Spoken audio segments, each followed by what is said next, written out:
quisiera expresar e indicar algunas ideas que queríamos compartir con ustedes respecto a la rendición de cuentas, más allá del acto tan vigoroso y emblemático que vamos a realizar el día de hoy entre todos los actores del sistema educativo para exponer algunos de los logros e indudablemente muchos de los desafíos que tiene el sistema educativo. Creo que en lo segundo podemos encontrar muchas más respuestas a futuro, bajo el entendido de que la educación es una política de Estado que requiere el compromiso de todos los actores que intervienen en el mismo. Y cuando pensamos en los actores del sistema de educación, estamos pensando en un conjunto de actores bastante grande. No solo son nuestros profesores, que son la esencia del proceso educativo, nuestros estudiantes, sino la comunidad educativa en general. En un país de 17 millones de personas, tenemos cerca de 4,5 millones de estudiantes, 200,000 profesores, padres y madres de familia, representantes legales que intervienen en ese proceso educativo y por lo tanto estamos hablando de una comunidad absolutamente numerosa. Por lo tanto, todo el ejercicio de responsabilidad, de diálogo educativo es tremendamente importante para el éxito del mismo. En el cuerpo social que conformamos como país, la educación es la columna vertebral. La educación del Ecuador necesita el aporte de sus 17 millones de habitantes. Recordaba hace poco un diario global que Corea del Sur en 1950 recién se había recuperado de la ocupación japonesa y de una guerra civil. Había allí un alto porcentaje de analfabetismo, pero 25 años después tenían uno de los mejores sistemas educativos del mundo. Vietnam peleó contra la ocupación de Japón, Francia y Estados Unidos. Recién en 1975 empezó a vivir en paz. Hoy, sus estudiantes de 15 años han demostrado estar al mismo nivel que sus pares alemanes. Un país capitalista y un país socialista han probado que pueden salir adelante cuando hay voluntad de transformar la educación. Por eso se dice que la educación es lo más importante que tiene una sociedad. La sociedad construye capacidad, construye habilidad, construye permanencia, construye pertinencia, construye adaptación, construye conocimiento, innovación, y es en base a la sociedad y a su sistema de educación cómo se explican de mejor manera los logros o retrocesos que tiene un país en materia de desarrollo. Es muy difícil entrar en la parte de cuáles son los factores exitosos que motivan el desarrollo de un país. Naciones Unidas ha logrado sintetizar la idea en base de algunos indicadores estándar. Se dice que cuando un país tiene un ingreso per cápita alto, una escolaridad alta, una esperanza de vida mayor, un país entra en lo que se llama la fase de un desarrollo sostenido. No deja de tener críticas y de ser de una u otra manera reduccionista la forma como se mide el desarrollo.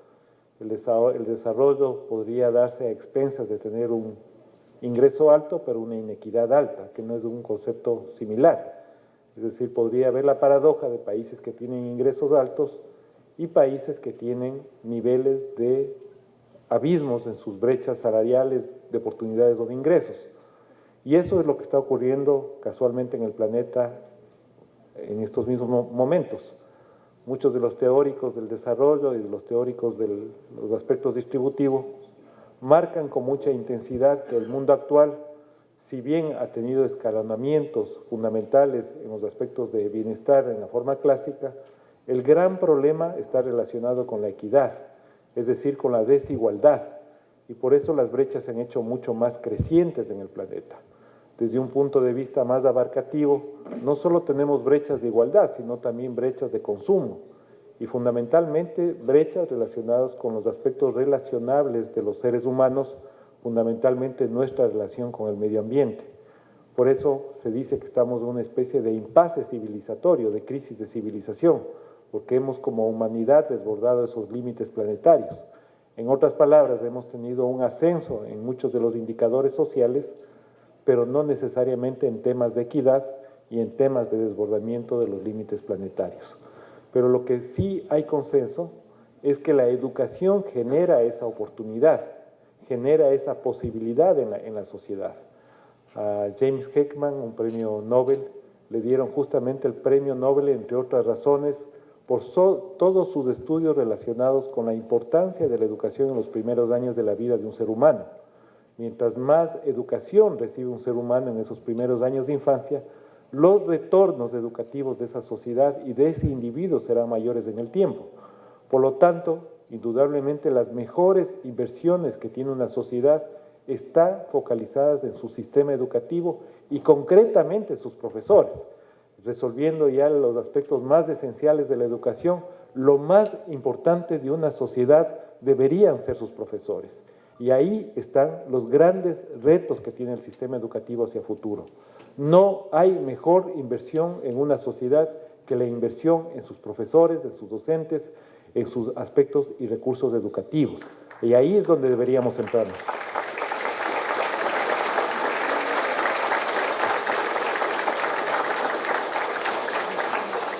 Ahora se utiliza mucho el ejemplo de Finlandia para vernos y reflejarnos como sistema educativo. Sí, el sistema finlandés es un sistema que tiene muchísimos éxitos por muchas razones. Primero, como un compromiso del país, por su articulación con los aspectos productivos, por la valoración que se hace al estudiante, pero fundamentalmente por la valoración que se hace al docente finlandés. El docente es lo más importante que tiene la sociedad finlandesa y por lo tanto también hay un reconocimiento remunerativo. No solo se expresa, digamos, en los aspectos de estímulos o en los aspectos de condecoraciones o en los aspectos lúdicos alrededor del proceso educativo, sino que en la práctica la sociedad finlandesa valora a su docente como lo más importante de la sociedad. Y no solo que le valora al docente en ese sentido amplio de la capacidad de educación, sino que el mejor docente es el que va a enseñar a los niños, a las niñas. A veces nosotros tenemos invertida la pirámide y quienes hemos tenido la posibilidad por una u otra razones de la vida de tener un doctorado o un título académico, generalmente enseñamos en el sistema de educación superior, cuando la pirámide debería invertirse. Los buenos profesores deberían ir a enseñar a los niños. Ahí es donde se forma toda la capacidad cognitiva, la capacidad de aprendizaje y la capacidad de enseñanza que tiene una sociedad. La calidad finalmente es el resultado de eso, la calidad medida por los logros educativos. Y ahí entro en los aspectos ya más concretos de nuestra rendición de cuentas. Bajo esa lógica, nosotros hemos actuado en fortalecer los 3 programas esenciales que tenemos para mejorar la calidad educativa. Primero, el problema de acompañamiento docente. Tenemos un programa para acompañar al docente en el sistema educativo. No lo tenía el Ministerio de Educación. Este programa radica en algo así como un aprendizaje a los docentes. El profesor interviene, interactúa en el aula, irradia conocimiento y mejora su capacidad de aprendizaje al resto de docentes. Ya empezamos este programa con 15 circuitos educativos, nos vamos a expandir a 55 circuitos educativos en este año y es el programa que yo digo es quizás lo más estructural que está haciendo el Ministerio de Educación en este momento. El segundo programa fuerte que tiene el Ministerio en términos de acompañamiento docente está relacionado justamente con el programa que maneja nuestra compañera Aleida Matamoros, que está sentada por Aleida.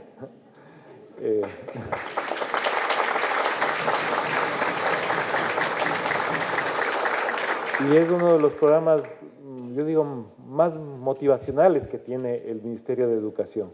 Es un programa que se llama Todos ABC, Monseñor Leonidas Proaño, que tiene el nombre del gran arzobispo Monseñor Proaño, que dedicó toda su vida alrededor de los temas de justicia social y la lucha por los más necesitados en la Sierra Central de nuestro país.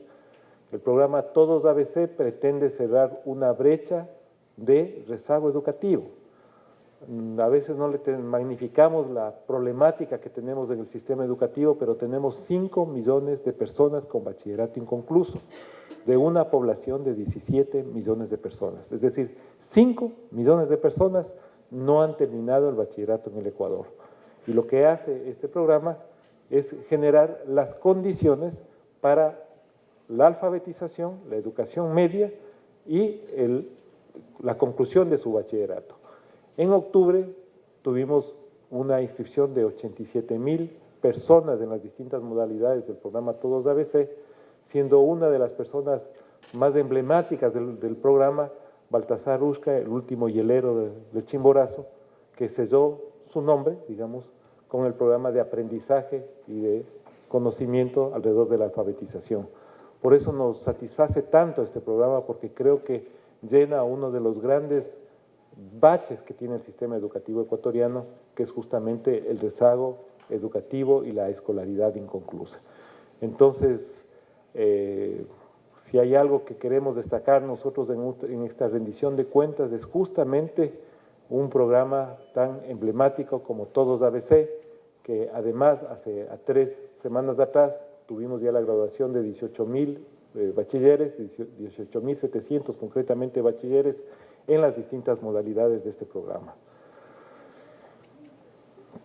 El Ministerio de Educación quiere hacer un llamado a la sociedad ecuatoriana para alcanzar un acuerdo nacional por la educación de la calidad e inclusión social en entornos dignos y protegidos de violencia. Este es el llamado que queremos hacer el día de hoy. Hace poco terminamos una rueda de prensa y queremos lograr una participación activa de la sociedad ecuatoriana en todas las resoluciones de su proceso educativo. No es posible avanzar en el sistema educativo solo con el Ministerio de Educación. Se requiere un compromiso amplio de la educación privada, fiscomisional, municipal del Ecuador, con la que ventajosamente tenemos extraordinarias relaciones. Se requiere un compromiso amplio con el gremio organizado, con sus profesores, con la red de maestros, que tiene mucho que decirnos, mucha experiencia que contarnos.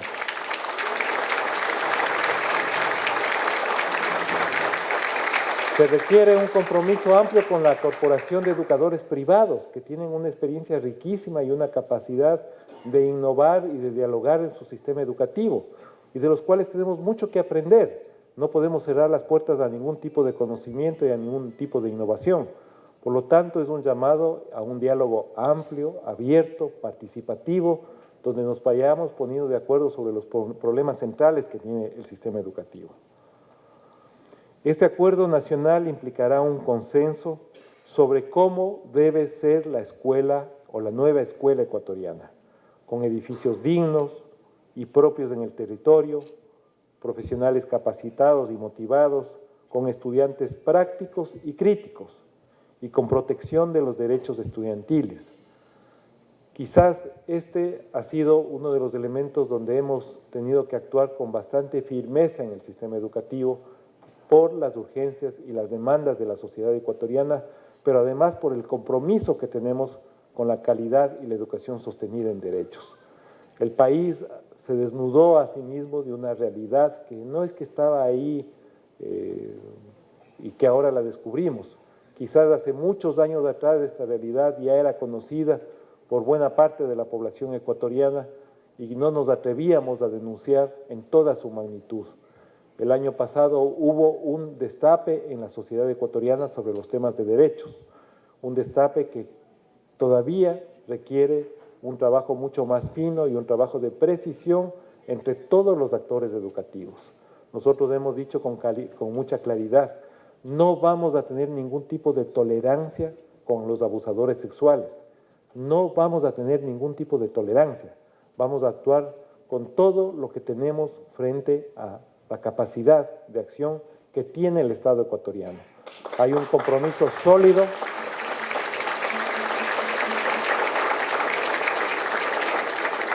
de todas las funciones del Estado. Hemos logrado tener, no me gusta utilizar esta palabra, pero la voy a emplear en este momento porque de una u otra manera ha sucedido eso. Hemos tenido un liderazgo para llamar a todas las funciones del Estado y constituir una mesa nacional donde está el Consejo de la Judicatura, la Fiscalía del Estado, la Asamblea Nacional, la Defensoría del Pueblo, la Defensoría Ciudadana, las distintas instituciones del Estado para abordar eficientemente este problema. con transparencia de información, con medidas prácticas de restitución, con tomar las debidas precauciones, es decir, con la defensa anticipada frente a los hechos de violencia sexual y también la sanción cuando se requiere aplicar la sanción en los dos niveles, en el ámbito administrativo y en el ámbito penal. Tengan ustedes la absoluta certeza de que nosotros vamos a continuar por ese camino. Vamos a continuar por un camino de absoluta transparencia y de compromiso con nuestra niñez y adolescencia.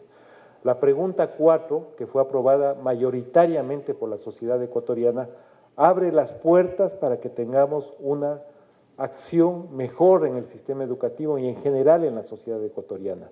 Son muchos de los atavismos heredados. Así se configuraron las nacientes sociedades y las repúblicas nacionales en los albores del siglo XIX, no pagando impuestos, violentando derechos, violentando al otro, no reconociendo esa diversidad tan rica de países como el Ecuador en su concepción de Estado diverso y plurinacional. Y hay mucho que trabajar. El tema de la violencia sexual es como la punta de un iceberg que desnuda a la sociedad en sus aspectos más hacia abajo, que es necesario tener una acción firme, fuerte, pero fundamentalmente detrás de todo eso está la búsqueda de una sociedad mucho más corresponsable, justa y comprometida con lo otro, con lo diverso. Y este país se caracteriza justamente con lo otro y lo diverso. Estamos asentados sobre uno de los países más ricos en términos culturales y de megadiversidad. Y desde ahí, evidentemente, tenemos que proyectarnos hacia el futuro. Queremos fortalecer la calidad, la cobertura y los derechos en el sistema educativo. También queremos discutir un conjunto de detalles que son importantes en el sistema educativo a propósito del diálogo nacional que estamos convocando. Queremos suprimir los deberes para la casa. No hay ninguna relación entre poner más deberes y logros educativos, particularmente lo que está debajo del bachillerato.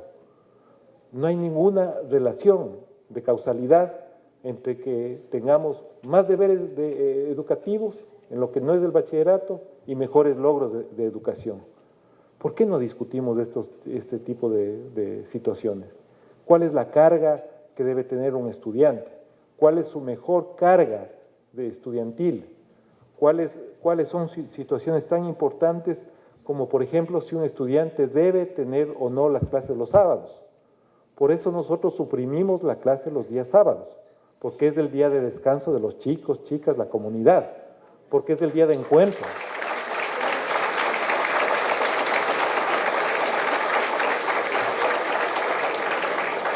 ¿Y quién nos dijo esto? Nos dijeron ustedes, nos dijeron los educadores, nos dijeron los profesores, nos dijeron no hay ninguna relación con la mejora en la calidad de un sistema educativo y cargar con clases los días sábados. ¿Cuál es el elemento? Perfectamente se puede reacomodar el ámbito de los 200 días y sus distintas horas en los propios días de clases. Y ahí hay muchísimos temas sobre los cuales nosotros podemos trabajar. Aumentamos los días del ciclo escolar o más bien los rebajamos. ¿Valen los uniformes para todos? ¿Por qué? ¿Por qué las niñas y adolescentes de nuestro país tienen la obligación de utilizar falda? ¿Por qué? ¿Por qué? ¿A quién se le ocurrió que esto es un sistema igualitario en una sociedad?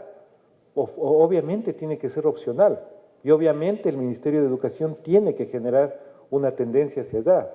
Si estamos hablando de nueva educación, evidentemente tenemos que definir bien los roles.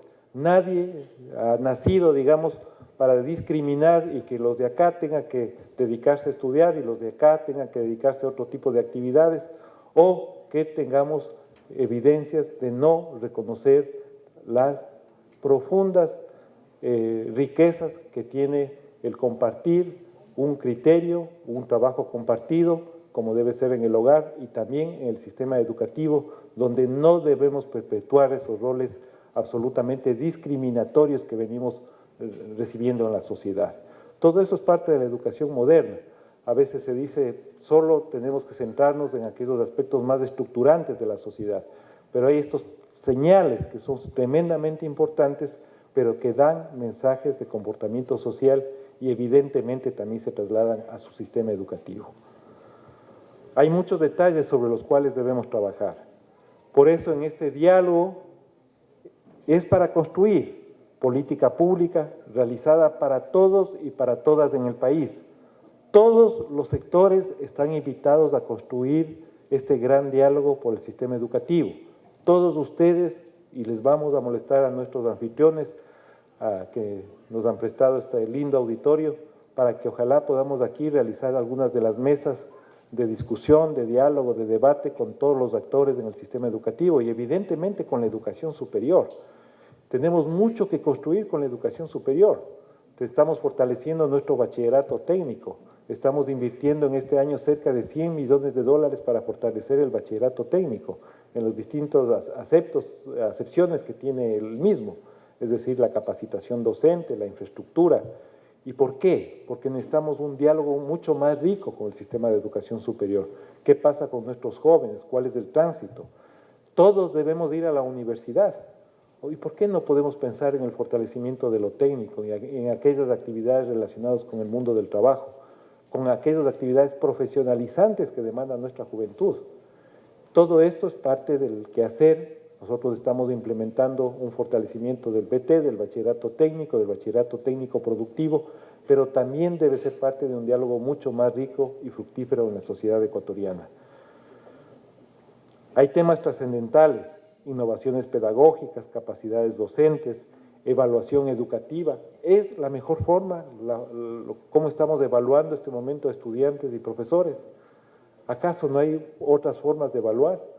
Podemos mantener la misma forma de evaluación, quizás para no perder una riqueza en la base de datos, en los aspectos comparativos, pero hay otros aspectos educativos que también deben valorarse. Hay otros aspectos que son tremendamente esenciales, la motivación docente, por ejemplo, la motivación de nuestros estudiantes, los entornos de paz, aspectos que tienen que ver con acreditación de lugares seguros y prósperos de nuestras unidades educativas. Hay muchísimas formas de ver la evaluación y esto también debe ser parte de un proceso de diálogo y de un proceso de construcción educativa. Las necesidades de las personas con aspectos educativos especiales, la articulación entre el bachillerato y el trabajo, la articulación entre el bachillerato y educación superior, cobertura, acceso y permanencia en el sistema educativo, educación para personas con escolaridad inconclusa, los derechos en el sistema educativo, precisamente porque estamos planificando para el futuro con proyecciones fiables. Creo que nosotros podemos tener la esperanza de fortalecer esa columna vertebral que es la sociedad ecuatoriana, que es la que me refería al inicio. No hay nada más importante que la educación en nuestro país, no hay nada más importante.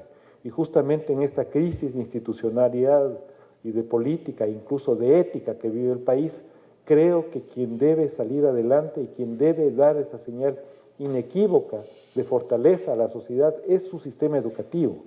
Por eso es un llamado a fortalecernos hoy más que nunca, porque desde aquí le proyectamos a la sociedad, es los valores que le estamos proyectando. Si el sistema educativo se decae, la sociedad en sí entra en una espiral absolutamente perniciosa sobre la cual difícilmente podrá salir si no es con un énfasis tremendo en el asiento de nuestra gente. Es un llamado urgente a fortalecer al sistema educativo, un llamado urgente a fortalecer los planes propositivos, la relación armoniosa que debe tener el sistema educativo con toda la sociedad. Por eso queremos dialogar, por nuestros hijos, nuestras hijas. Yo siempre repito, a mucho orgullo yo soy hijo de educadora. Esa formación que recibimos de los educadores, de la abrumadora mayoría de nuestros educadores, que es gente que se capacita, que entrega su trabajo, sus horas de sueño, para fortalecer y crear justamente un mundo mejor. Y mejor cuando eso es desde un punto de vista crítico, cuando nos dicen piensa, intuye, cuestiona, cuando no recibimos una formación que todo tiene que ser con el molde sobre el cual creemos que se asienta una sociedad. Parte de la educación es la criticidad, el oponernos también a las ideas de forma inteligente, en contrarrestar las teorías, las tesis y los planteamientos. Todo eso es el sistema educativo. Y por eso la formación crítica es fundamental en el sistema de educación. sigamos transformando la educación de nuestro país. Les queremos agradecer muchísimo a ustedes por su participación, por su compromiso con el sistema educativo y desde nuestro lado tengan la absoluta certeza de que lo único que nosotros creemos que somos en el sistema educativo es servidores públicos. Un servidor público tiene que caracterizarse y dar ejemplo de ética, dar ejemplo de trabajo y dar ejemplo de dedicación. Tenemos un grupo humano competente para asumir estas responsabilidades en el Ministerio de Educación, que aprovecho una vez más para agradecer por su compromiso, por su confianza y también que estos actos nos sirvan a nosotros para revitalizarnos y tener mucha más prestancia en el sistema educativo ecuatoriano. Muchísimas gracias.